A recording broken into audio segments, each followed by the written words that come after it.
아까도 뭐 말씀하셨지만 어쨌든 문재인 대통령 입장에서도 이번 재보선에 대해서 어떻게든 참패는 면해야겠다고 해서 예. 이제 가덕도에다가 배를 띄웠잖아요. 그렇죠. 배까지 타고 가셨더라고요. 예, 배도 당정청 고위 인사들 예. 당에서도 이낙연, 김태년 예, 다 대표 갔던데. 다 가고 뭐 장관들도 김경수 관련자고. 지사도 오고. 예. 예. 이게 판사하셨으니까 선거관리위원장도 하셨잖아요. 아니 이게 선거 개입 아니고 뭐가 선거 개입인가요? 아니 본인은 아니라고 그러겠죠. 나 선거 개입 안 했다고 말하겠죠. 이마에 선거 개입 아님 쓰고 배 탔을 거예요 아마. 그런데 참 이 선거 개입이 아니냐. 노무현 대통령 때도 한번 그런 그 중립 노무현 의무 위반. 대통령은 아주 약한 얘기했죠. 그러니까요. 열린 우리당한테 많이 찍어서 당선됐으면 좋겠다. 그거 가지고 탄핵까지 간 거 아니 아닙니까? 지금 있죠. 이 가덕도 문제만 해도 있죠. 국토부, 행안부, 법무부 전부 다 이거는 지금 입법이 잘못됐다. 통과되면 안 된다고 우리 지금 그러지 않습니까? 이게 여러 가지 평가라든가 그다음 입법 절차라든가 예타 면제라든가 그런데도 그러면 대통령은 이런 국토부, 행안부, 법무부 위에 있는 그걸 통제하는 사람인데 그런 부서에서 있죠. 그런 의견을 냈는데 본인이 지금 가덕도에 간 거 이거는 그거 안 된다는데 억지로 간 거 아닙니까? 예.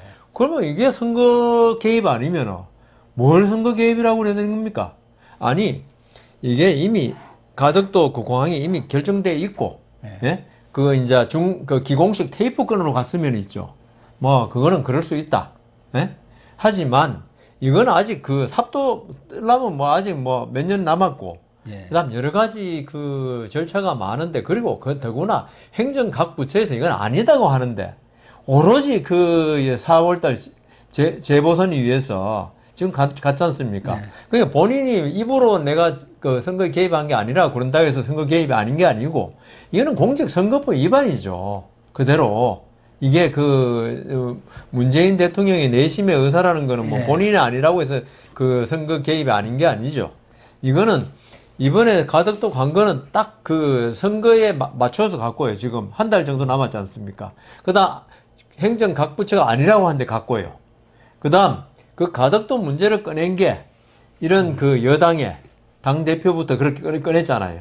그게 갑자기 이때까지 김해공항 그 확장으로 나오다가 꺼낸 게 결국은 뭐 그거는 삼척 동자도 이게 선거위원회가 다 알잖아요. 그게 부응한 거 아닙니까? 선거 개입에 자기가 처음부터 주도적으로 가덕도는 이야기 안 했을지 몰라도 여당의 의원들이 가덕도 문제로 진짜 옛날에 뭐 노무현 대통령이 뭐로 재미 좀 봤습니다 하듯이 이걸 갖다가 가덕도 문제로 이게 지금 사실 부산시장 보궐선거는 있죠. 어떤 거의 뭐 이 특히 오거돈 시장의 성추행 문제로 선거가 치러지고 그다음 이 박영준 씨입니까? 거기에 지금 후보가 그런 양반들의 어떤 지금 그 여론조사를 제가 뭐 보니까 지금 우세하더라고요. 그래서 이걸 뒤집기 위해서 가덕도 문제를 던진 거고 여당에서 그걸 대통령이 편성해가지고 간 거고 그렇다면 그게 선거 개입이지. 이걸 아니라 그러면 우리 아니라고 믿고 있을까요? 그러니까 참 말이 안 되는 소리인데요. 과거 노무현 대통령 때도 지금 문재인 대통령이 하는 것에 비하면은 정말 그런 정도 얘기 충분히 할 수 있는 거 아니겠습니까? 대통령 입장에서. 그렇죠, 뭐. 여당의 어떻게 보면은 가장 수석 당원이 과거 같으면 총재 입장에 있기 때문에 우리 당 사람들이 많이 좀 당선됐으면 좋겠네. 그런 걸 가지고도 탄핵이 됐는데 지금은 가서 노골적으로 선거운동을 하러 갔다고 봐야죠. 그렇죠. 문재인 대통령이 결국 이제 가덕도도 가고 부산도 가고 이렇게 한 것은 부산 민심한테 영향을 미치려고 간 것 아니겠습니까? 명백한 거죠. 그건 뭐. 그런데 그렇게 가면 부산 사람들이 문재인 대통령이 와서 저렇게 공약도 하고 뭐 우리를 위해서 애를 쓰니까 우리가 마음을 바꿔야겠네. 이렇게 되나요? 어떻게 되나요? 제 생각에는 문재인 대통령이 과연 영향을 얼마나 미치느냐 이게 중요한 거 아닙니까? 취임 초같고 한참 뭐 한때 70%까지 지지율 올랐지 않습니까? 예. 그럴 때 같으면은 이게 그 부산 시민들한테 어떤 영향이 있을 수 있겠죠. 근데 지금 문재인 대통령이 지금 진짜 아까 내임덕 이야기 많이 했지만 내임덕이고 문재인 대통령이 대통령이 되고 나서 네. 한 여러 가지가 그 어떤 국정의 주제자라기보다는 국정에 뒤따라가는 사람 정도로 지금 비치고 있는 게 맞지 않습니까? 예. 아니 우리가 이 정도 알 건데 우리 부산 시민들 정치의식이 높거든요. 아이, 높죠. 광주 이상이죠. 그분들이 볼 때, 부마 사태도 부산에서 일어났습니다. 그럼요. 예, 그럼 전 말은 안 하겠죠. 그러니까 문재인 대통령이 나 부산의 아들이야 하면서 내가 가서 이렇게 도와주면은 그 여당이 부산시장 보궐선거 이기지 않겠냐고 같지만 우리가 이게 어떤 그 선거 운동에 다 알고, 그 다음 제가 볼 때 있죠. 부산 시민 중에 그 합리적인 부산 시민들은 있죠. 가덕도 문제 가지고 그래. 가덕도 근처에 땅 있는 사람 얼마 정도는 뭐 그 영향을 받겠지만 제가 볼 때는 아주 합리적인 판단을 한다면은 대통령이 가덕도 와가지고 배 한 번 타고 거기 이야기했다고 해가지고 그리고 있죠. 가덕도 진짜 실행된다면 있죠. 부산 시민들이 있죠. 부담이 엄청납니다. 그게 26조인가 28조가 드는 돈인데 물론 국비도 지원되고 하겠지만은 이게 그 부산 시민들한테도 부담이 엄청나게 가는 겁니다. 그런 경우에 이런 걸 모를 분들도 아니고 그래서 문재인 대통령이 간 게 어느 정도 영향은 있지만은 판세를 뒤집을 만한 그건 아닐 것이다. 우선 가덕도 이 신고항 자체의 얘기들이 전부 희망 고문 아닙니까? 그러니까요. 언제부터 가덕도 이야기입니까? 이거 정권 선거 때마다 우려먹는 그렇죠. 아주 단골 메뉴예요. 그런데 엊그제 나온 리얼미터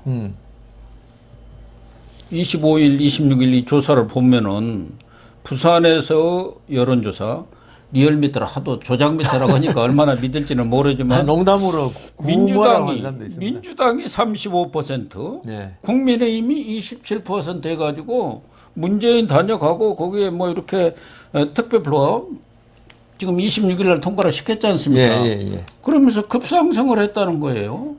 그게 이걸 바로 믿어야 하나요? 그게 바로 이벤트 효과 아니겠습니까? 예, 어떤 그렇죠. 그 당의 전당대회 치르고 나면 예. 아무리 그 힘없는 후보도 상당 부분 올라가더라고요. 그래서 이제 한 일주일 지나면 이제 다 없어지죠. 그리고 지금 그 30 몇 프로, 20 몇 프로는 거의 의미 없고요. 그렇죠. 우리가 그 사실 저번에 미국 대통령 선거할 때 이번 그 샤이 트럼프라는 이야기 많이 했습니다. 지금 부산에서 있죠. 문재인 대통령 지지 여부, 그 다음 국민의힘 지지 여부에 관해서 있죠. 그 제대로 자기 의사를 표현한 사람 거의 없을 겁니다.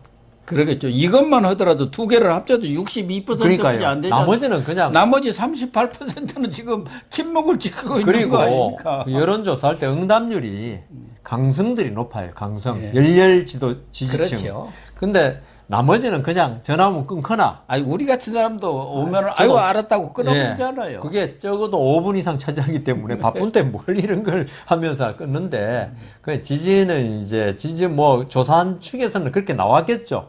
그렇지만 그 숨어 있는 민심 이걸 한번 봐라. 지금 숨어 있는 민심이 코로나 사태가 물론 극복 잘했다고 하지만 자영업자들은 죽을 노릇입니다. 이게 뭐 그래서 막 급하게 10시까지 그 영업시간 그 늘려주고 했지만은 그렇다 해도 회복이 안 되는 거거든요.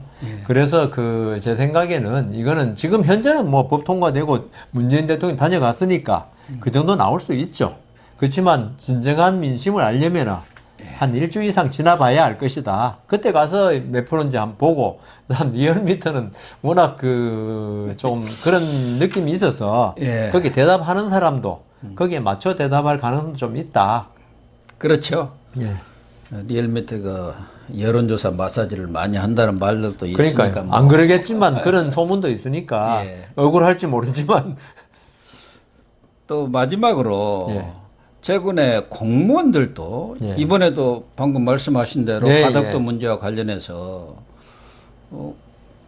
담당 부처인 국토부 또 관련 부처인 기재부라든가 법무부, 환경부 이런 공무원들도 다 이 가덕도 반대 의사를 냈다는 거예요.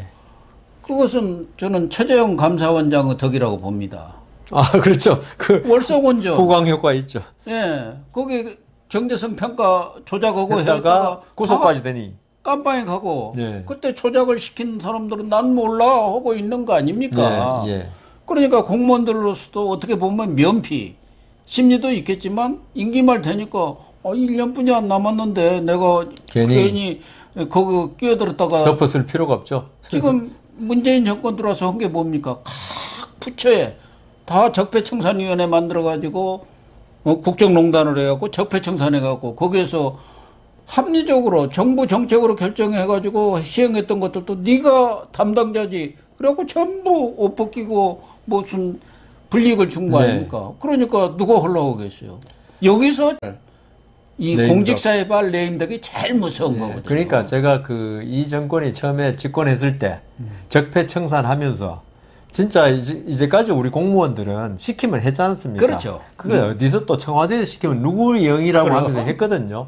그런데 이 정권이 적폐청산한 거 해가지고 그렇게 말 들었던 공무원들을 그렇게 착하고 말만 잘 듣는 공무원을 전부 다 무슨 범죄자로 만들고 그럼요. 구속시키고 했거든요. 그래서 제가 그때 이게 부메랑이 분명히 된다고 했거든요. 그렇죠. 부메랑이. 결국은 이게 이 정권의 부메랑이 될 겁니다. 이거는 후임 정권이 누가 되든 후임 정권은 항상 전임 정권을 갖다가 격화시켜야 되기 때문에 나올 수밖에 없고 그다음 사업하는 사람들이 어떤 뭐 조세법 위반 이런 거 안 할 수가 없듯이 국정 운영하면 있죠. 어떤 위법 행위가 조금씩은 없을 수가 없어요. 물론 본인들은 국가와 민족을 산다 하지만 결국 그걸 엄격한 아까 적폐청산이라는 잣대를 들이대면요. 그럼요. 전부 다 위법 행위 되는 거예요. 이때까지 박정희 시대 그 이후 대통령 시대 오면서 공무원들이 어떤 대통령 말 듣고 했던 거 있죠. 사실은 전부 범죄 행위 많았어요. 예. 그렇지만 이제 계속 독재 정권이 계속 이어지면서 그게 단절을 안 했고 그다음 대통령들이 이때까지 조금 옛날 분들이 되다 보니까 김영삼 대통령이나 김대중 대통령이 옛날 분이니까 윗사람 말 듣는 걸 어떻게 뭐라 그러느냐. 예, 그래서 그렇게. 공무원들은 용서했는데 다만 대통령하고 형제 뭐 그 친인척만 처벌했는데요. 근데 박근혜 정권 척결하면서 어떤 적폐청산이라는 미명으로 이렇게 공무원도 전부 다 처벌할 수 있다는 걸 보여줬어요. 예. 그러니까 이 공무원 내임덕이 아니더라도 이 대통령 말을 갖다가 자기들이 판단할 때 아닌 걸 들을 때는 처벌받을 수 있다는 걸 전부 알려줬어요. 만천하에. 그래서 이번에 국토부도 사실 법무법인에 그 질의까지 했어요. 그게 그러니까 옛날 같으면 상상이나 됐습니까? 대통령이 그렇죠. 하라는 가덕도 여당이 예. 하라는데 예. 그래가지고 그 법무법인에서 이건 배임이 된다, 될 수 있다 하니까 우린 못하겠다 하고 그다음 여권에서 여당 의원이 말하거나 청와대에서 말하면 전 녹음을 하기 시작했어요. 이번은 뭐 청와대나 여당 의원뿐만 아니라 행정부처에서도 국장이 얘기하면 과장이 다 녹음한다. 저거 녹음하고 김명수 녹음한 거 안 봤습니까? 오직 그래서 임성근 판사가 녹음했겠습니까? 이게 참 좋아해야 될지 우리나라 법치가 바로 된다고 아니면 이게 국정 난명상이라고 슬퍼해야 될지 이걸 모르겠어요. 근데 제 생각에는 그 제가 이 자리에서 수십 번 이야기했지만 아무리 좋은 목적을 가진 그 정책이라도 적법하게 해야지 적법하게 하지 않고 자기들 어떤 힘 있고 했다고 그걸 밀어붙일 때는 분명히 문제가 생길 것이다. 공무원도 그걸 분명히 알고 있다. 예. 그러니까 지금 옛날 공무원들 같이 그렇게 시키면 뭐 그 배째라 뭐 그런 거 있었지 않습니까? 예. 그런 식으로 그 행정이 행해진다고 그렇게 생각하면 안 된다. 그럼에도 지금 여권 상층부나 대통령이나 청와대 사람들 생각은 아직 지금 공무원들 생각이 그렇게 바뀌었는데도 옛날하고 그 사람들 생각 똑같아요. 예. 우리 생각이 오르니까 시킨 대로 할 것이지. 위에 너 있다 보면 죽을래. 그런 것 같아요. 예, 위에 있다 보면은. 위에 있으면 그렇게 됩니다. 그 위에 있으면 누가 옛날에 그러더라고요. 거짓말로 아부해도 아부한 놈이 예쁘다고. 예. 그런 식으로 그러니까 이 지금 그 냉정하게 생각하면 아닌데 본인들은 그렇게 생각 안 할 거예요. 우리가 촛불 정권이 이렇게 국민들을 위해서 하는데 왜 공무원들이 말을 안 듣냐? 너 죽을래 나오는 거예요. 이게. 예. 맞아요. 어쨌든 이 공직사회도 많이 변했는데. 아, 변했죠. 그걸 몰라요. 이 그것도. 문재인 정권 들어와 가지고 이 공직사회도 합리적인 그런 행정 절차라든가 적법 절차를 통해서 이루어진 일들까지도 처벌을 한 거 아닙니까? 그렇죠. 예. 그리고 편을 갈라버리니까요. 이게 우리 편이냐 아니냐. 그러니까 공직사회 자체에서도 이제 못 믿게 돼버린 거예요. 사람들을. 오직해야 대법원장 면담으로 가면서 녹음기를 들고 가겠습니까? 이런 게 가장 큰 문제인 거죠. 이 신뢰라는 것은 사회적 자본의 가장 중요한 거고 선진국으로 가는 가장 핵심적인 뭐 도덕률이랄까 그런 건데 그 신뢰가 깨져버린 거예요. 그렇죠. 국정에서 제일 위기는 있죠. 신뢰의 위기입니다. 국민이 대통령을 못 믿고, 그 다음 야당이 여당이 하는 걸 못 믿고, 그 다음 반대쪽 마찬가지. 근데 제가 마지막으로 한 말씀만 드리면, 뭐, 거기서 물어보신 건 아니지만, 왜 이때까지 우리나라 정권에 진보 정권이 들어서면은 사법부, 특히 검찰, 법원과 이렇게 충돌이 많은가를 생각해 봤어요. 그랬더니만은 제 결론이 제가 페이스북에도 올렸지만은 뭐냐 하면은 이 진보는 있죠. 이 태동할 때부터 어떤 기존의 법을 없애야 한다는 생각으로 진보 운동을 한 사람이고. 그렇죠. 그 다음, 자기들이 정권을 잡고 나서는 우리는 정의를 독점하고 있다. 그 다음, 우리는 국민의 많은 지지를 받고 있는 정권이고, 우리가 하는 게 정의다. 이 정의를 실행하는 데는 기존의 어떤 그 거추장스러운 절차, 법 절차, 이걸 갖다 따라서는 안 된다. 그래서는 5년 안에 할 수 없다. 그래서 우리가 우리의 어떤 정의를 실현하기 위해서는 절차를 위반해도 괜찮다는 생각을 하는데 사법부라는데 검찰 법원은 있죠. 거꾸로 아무리 옳은 것도 절차에 맞지 않으면 이거는 잘못된 것이다. 이거는 법치주의에 어긋난 것이다라는 생각을 하니까. 네, 그렇죠. 우리 최재형 감사원장, 윤석열 총장 이런 사람들이 볼 때는 이게 안 맞는 거예요, 이게. 그래서 이게 그 진보 정권이 들어설 때마다 이게 충돌이 있을 수밖에 없고 거기서 많은 파열음이 나면서 국민들이 불행해지고 이래서 이게 이제 그 어느 나라가 민주주의냐 볼 때 있죠. 진보라고 된 사람들이 내가 조금 우리 이념을 실현하는데 시간이 걸리더라도 절차를 지키면서 하겠다. 미국이 바로 그렇잖아요. 그럼요. 지금 바이든이 돼가지고 있죠. 시간당 그 최저임금 15불, 우리나라 돈 한 16,700원. 그 다음 그 국민 이번에 재난지원금 1조 9천억 달러. 돈이 뭐 1조 9천억 달러 어느 정도 한국 돈은 모르는데 그 다음 이민법 폐지 이런 걸 하면서 있죠. 바이든 전부 다 공화당 의원들 있죠. 자기는 민주당 아니 불러다 놓고 있죠. 오벌 오피스. 그러더라고요. 백악관 불러놓고 막 계속 이야기하고 좀 도와달라. 그 절차가 필요하니까. 절차를 지키겠다는 이념이 생각이 있으니까. 그렇기 때문에 바이든이 지금 하는 정책들이 사실 지금 무산될 지경도 있어요. 특히 최저임금은 민주당 의원 중에서도 몇 사람이 반대해요. 이게 기업에 너무 큰 부담을 지운다 해가지고 반대하는데 그래도 바이든 우리나라 같으면 지금 그 대통령 같으면 무슨 소리냐 통과시켜 하면 밥 될 건데 바이든 우선 설득을 시키자. 자초돼도 절차를 지켜야 한다. 이러고 있거든요. 그게 선진국이에요. 그렇습니다. 그런데 진보라는 분들이 본래 보수는 법을 지킬 수밖에 없고 그냥 자기가 만든 법이니까. 근데 진보라는 분들이 빨리 법을 지켜서 내가 좀 손해보더라도 법대로 하겠다는 생각을 가질 순간에 우리나라 민주주의는 좀 그래도 한 단계 업그레이드 된다. 제발 다음 정권에서는 그런 절차적 정당성, 합법성을 지키는 그러면요. 그런 집권자가 좀 저는 나왔으면 진보가 되더라도 있죠. 그런 진보라면은 환영합니다. 환영하죠. 네, 시청자 여러분. 오늘은 급속히 레임덕에 빠져들고 있는 문재인 정권의 여러 문제들을 짚어봤습니다. 최근에 화끈한 이슈가 없어서 그동안 있었던 한 주간의 여러 가지 현안들을 좀 정리하고 분석하는 시간을 가졌는데요. 한 달 조금 넘어 남아있는 재보선이 있는데요. 사실은 이런 선거 기간 같으면은 국민의힘이 이슈를 만들어내고 국민적 관심을 불러일으키는 그런 역할을 좀 많이 해야 사실은 재보선에서도 승리의 확률을 높일 수 있는데 그런 게 너무 없는 것이 정말 안타깝습니다.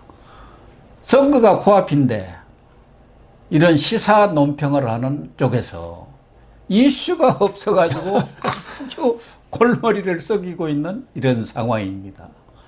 이것은 정말 뭐 이슈를 억지로 만들어내는 것은 아니지만 야권이 선거를 앞두고 바람을 전혀 못 일으키고 있는 것 같아서 그 야권 자체도 걱정이지만 과연 선거 결과가 어떻게 될까 근심이 앞서는 그런 마음입니다. 오늘 방송 모두 마치도록 하겠습니다. 시청해 주셔서 감사합니다.